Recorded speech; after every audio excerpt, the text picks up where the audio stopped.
Sathya Sai Speaks, Volume 14, Chapter 56, The Message of Brotherhood, Part 2 of 3. One cannot discover God without effort.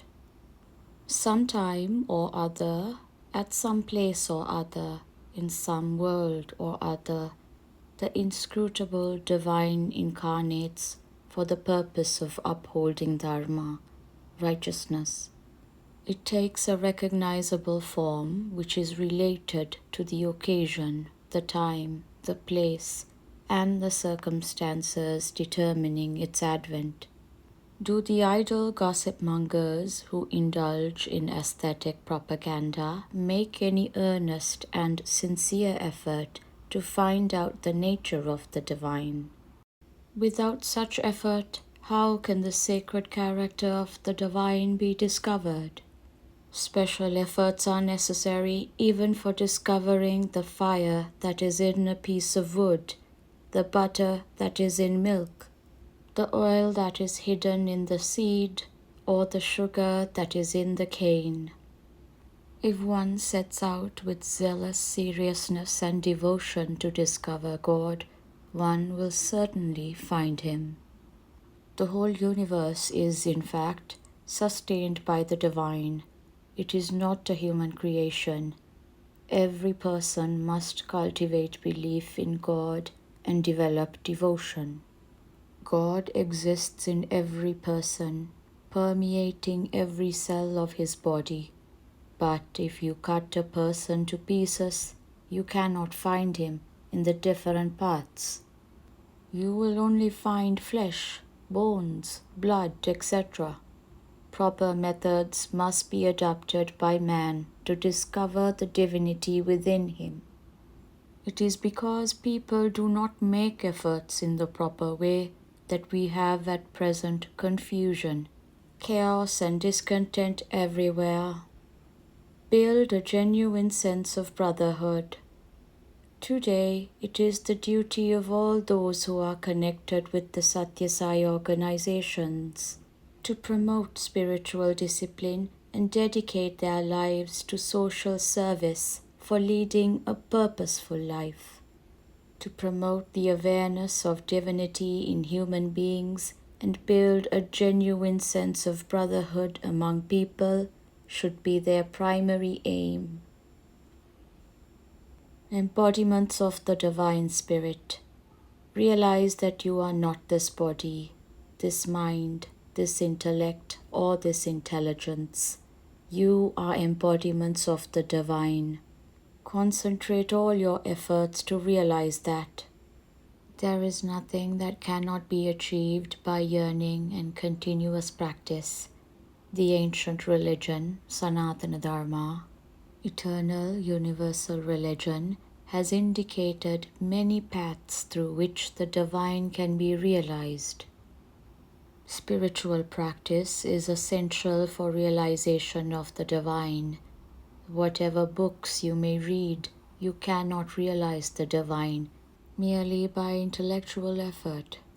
One must put into practice what one has learned from the books or other sources.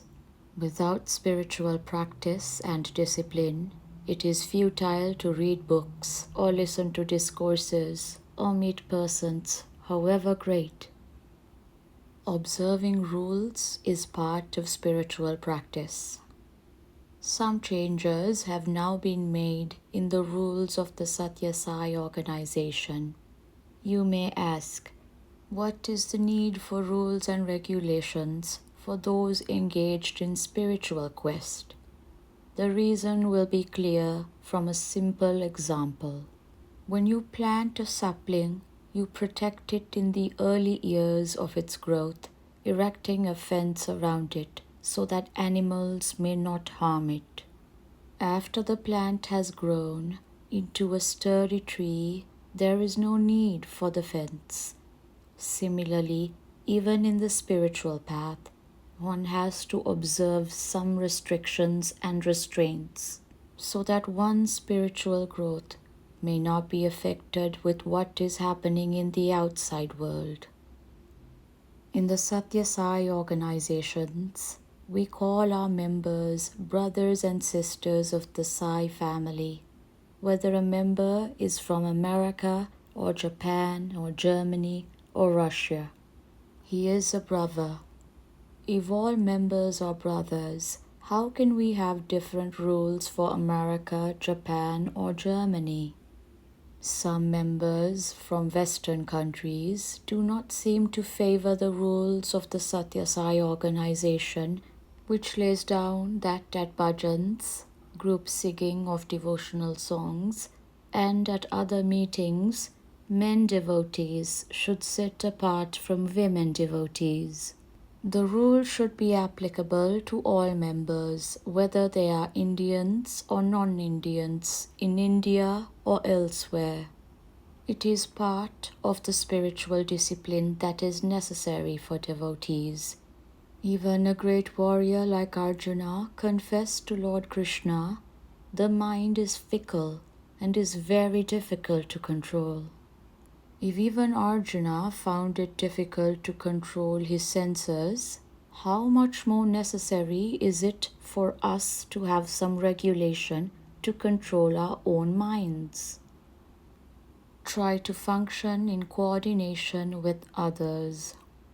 There is a demand that different wings of the Sathya Sai organization, such as the Samiti, the Study Circle, and the Seva Dal, should be allowed to function independently. This is not a proper approach.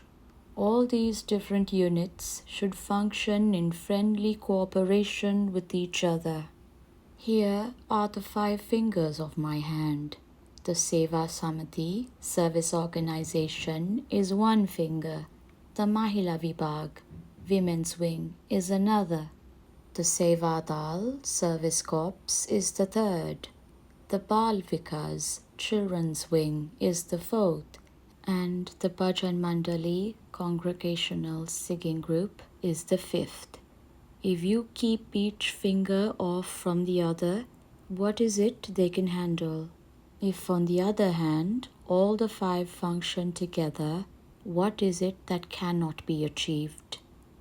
All our Sathya Sai organizations should learn to function in coordination with each other. Like the rivers which have joined together, they have become one under the banner of the Sathya Sai international movement.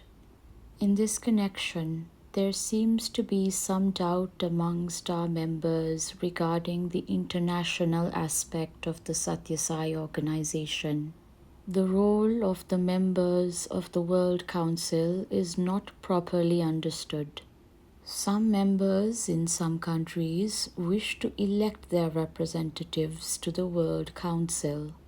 Should the representatives be elected or appointed, and who is to appoint such representatives?